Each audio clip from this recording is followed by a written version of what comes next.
सर्दी जुकाम एक ऐसी समस्या है जो आमतौर पर 2 या 4 दिन में ठीक हो जाती है।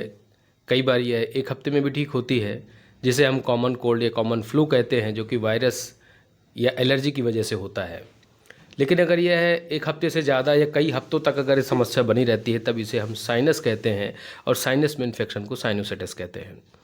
हेलो दोस्तों, मैं हूँ शेषमणि पांडे और आज की इस वीडियो में आज हम बात करने वाले हैं एलर्जिक राइनाइटिस और साइनोसाइटिस इन्फेक्शन के बारे में। अगर आप चैनल पर पहली बार विजिट कर रहे हैं तो आपसे रिक्वेस्ट है कि चैनल को सब्सक्राइब करें, वीडियो को लाइक और शेयर। तो चलिए वीडियो को शुरू करते हैं।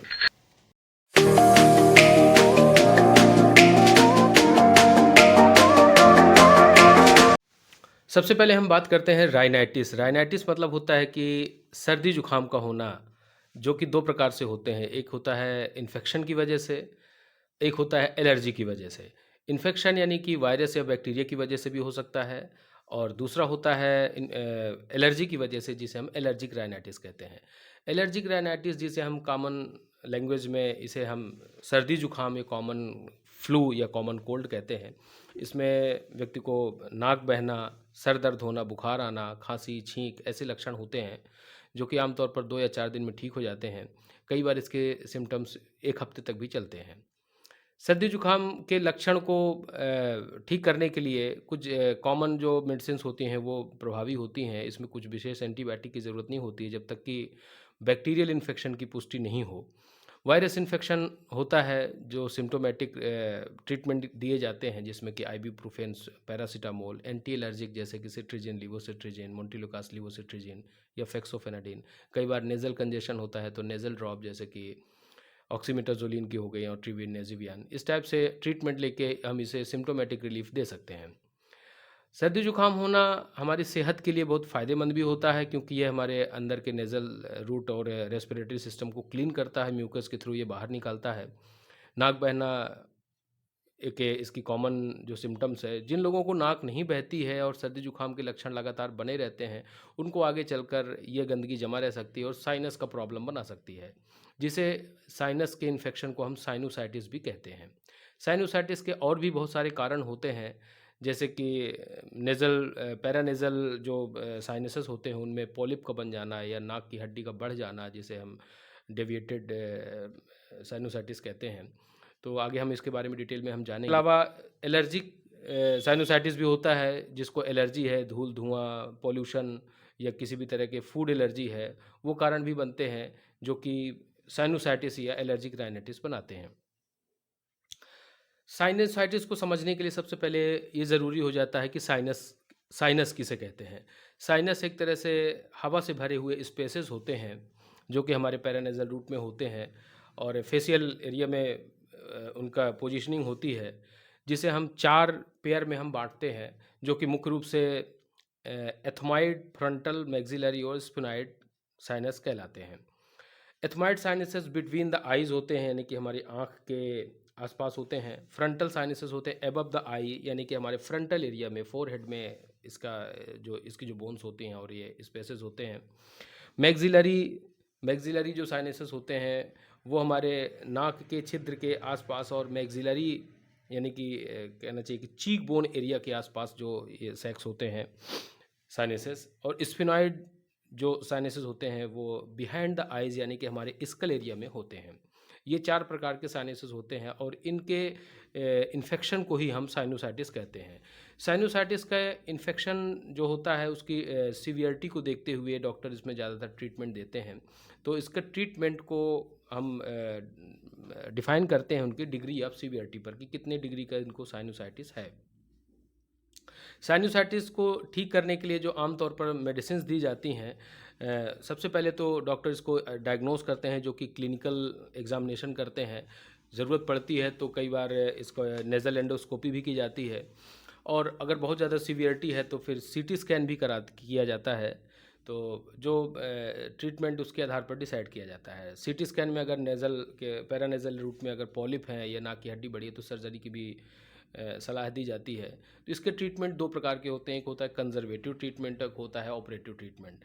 कंज़र्वेटिव ट्रीटमेंट जो कि सामान्य दवाइयों द्वारा ठीक किया जाता है, जिसमें कि मुख्य रूप से कुछ ओरल मेडिसिन्स होते हैं जो कि पेन रिलीवर्स हो सकती हैं, एंटी इन्फ्लेमेटरी हो सकती हैं, जैसे कि स्टेरॉयडल प्रिपरेशन हो गई कुछ, जिनमें नेज़ल स्प्रे आता है, फ्लूटिकासोन हो गया, बुटानॉइड हो गया।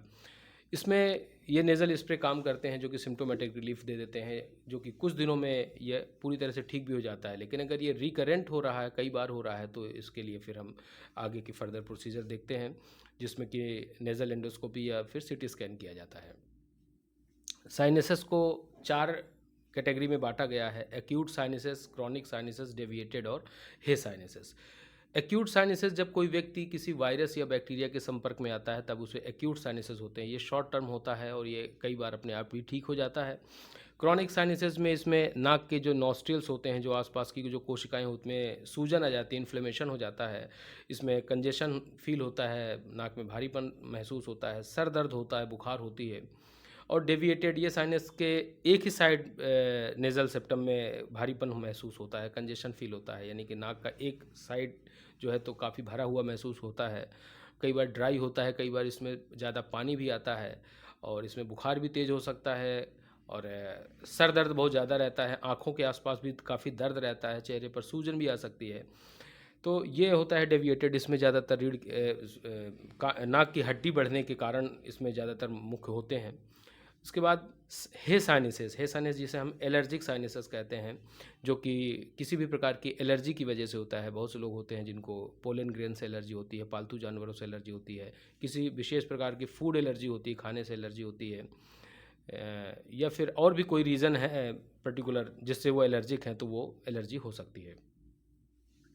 अब बात करते हैं इसके सर्जरी वाले ट्रीटमेंट की, साइनसेस की। अगर सिम्टम्स 6 हफ्ते से ज़्यादा दिन तक के लिए हैं तो इसके लिए डॉक्टर्स ज़्यादातर सर्जरी प्रेफर करते हैं और ये सर्जरी को फेस कहते हैं, जिसे फंक्शनल एंडोस्कोपिक साइनस सर्जरी कहते हैं। ये सर्जरी आजकल बहुत ही आधुनिक तकनीक द्वारा की जाती है।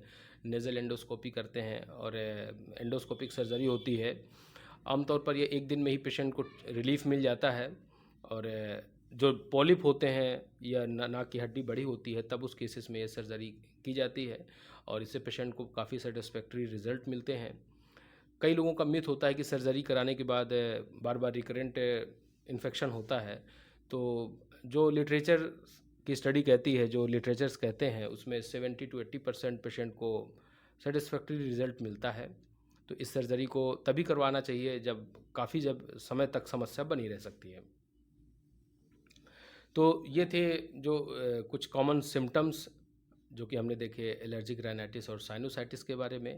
अब हम बात करते हैं इसकी कुछ मेडिसिन्स की जो कंजर्वेटिव ट्रीटमेंट में दी जाती हैं। कौन कौन सी मेडिसिन आप ले सकते हैं जो कि आपके सिम्टम्स को कंट्रोल करें।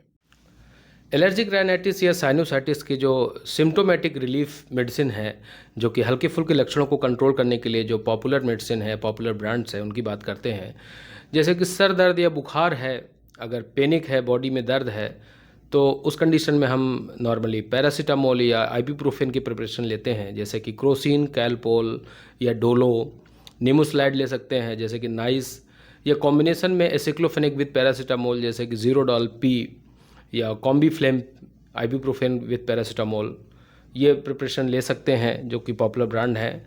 इसके अलावा एलर्जी कंट्रोल करने के लिए सिट्रीजिन, लिवोसिट्रीजिन या जैसे कि सीटीजेड, वोसिटिन, कॉम्बिनेशन में मोन्टेलुकास के साथ में जैसे मोन्टेर एलसी, एलमोंटस, कई बार फेक्सोफेनाडिन जो कि कम सीडेटिव होता है कंपैरिजन विथ लिवोसिट्रीजिन या सिट्रीजिन के साथ में। तो ये फेक्सोफेनाडिन कम सीडेटिव होता है, ये भी अच्छी एक्शन देता है। इसमें एलेग्रा एम और हिस्टाफ्री एम और भी बहुत सारी मेडिसिन है। इसके अलावा कुछ ओरल स्टेरॉइड टैबलेट्स ले सकते हैं जैसे कि प्रेडनिसोलोन, मिथाइल प्रेडनिसोलोन, जैसे कि ओमनाकार्टिल। अगली स्टेप सीवियरिटी की तरफ बढ़ते हैं। अगर ज़्यादा सीवियरिटी है, एंटीबायोटिक्स भी कुछ प्रिस्क्राइब की जाती हैं। फर्स्ट लाइन ट्रीटमेंट में नॉर्मली जो पेनिसिलिन है तो डॉक्सीसाइक्लिन या क्लेरिथ्रोमाइसिन। सीवियरिटी बहुत ज़्यादा है, अगर करीब 2-4 हफ्ते से ज़्यादा समस्या अगर है तो फिर उस कंडीशन में एमॉक्सिसिलिन 625 mg जैसे कि ऑगमेंटिन ज़्यादातर प्रिस्क्राइब करने वाली मेडिसिन होती हैं। तो ये कुछ कॉमन ब्रांड्स थे एमॉक्सिसिलिन में। और जो टॉप ब्रांड्स हैं जिसमें ऑगमेंटिन है, क्लेवम है, मॉक्स क्लेव है, ये कुछ इसके पॉपुलर ब्रांड हैं। तो आई थिंक हमने जो कॉमन ब्रांड है वो हमने सारे डिस्कशन कर लिए हैं, बट ये खुद से मेडिसिन परचेज़ कर बिल्कुल मत आप यूज़ करें, एक डॉक्टर की सलाह के साथ ही इसे यूज़ करें, ये मेरी रिक्वेस्ट है आपसे। बगैर डॉक्टर के प्रिस्क्रिप्शन के या बगैर डॉक्टर की सलाह के बिल्कुल भी यूज़ नहीं करें। आशा करता हूँ कि आपको मेरा ये वीडियो पसंद आया होगा। ऐसी ही जानकारी के लिए हमें सब्सक्राइब करें, लाइक करें, शेयर करें, सपोर्ट करें। मिलते हैं नेक्स्ट वीडियो में। Thank you so much.